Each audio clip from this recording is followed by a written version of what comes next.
So over here I am in the Strikingly editor, and here you can see that I actually have this particular text right here left aligned. So if I were to actually go around over here and select these out right here, just like this, you can see that this is left aligned. You can select this and center align this out right here, or right align right here as well, or reset it out just like this.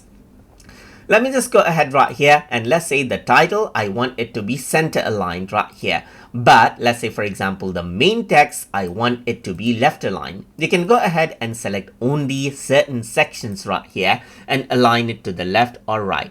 Apart from that, if you want to go ahead and justify it so that the space between the left and right is equal, you can go ahead and click on justify right here.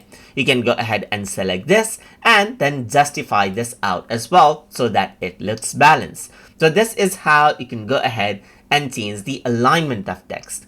Apart from that, let's say for example, if you want to add in points, let's say for example, I'm going to go ahead and say in TutorTube, you can learn about, let's say for example, design, and let's say for example, I'm going to say basic computing, I'm going to say animation, and I'm going to go around and say, let's say for example, project planning right here. So you can see that these are something that should be there in bullet points. So to keep them in bullet points, you can go ahead and select it and click on bullet points right here. You can go for regular bullet points just like this so that there's no numbering to it, or you can go ahead and select it and then go for numbered bullet points just like this as well.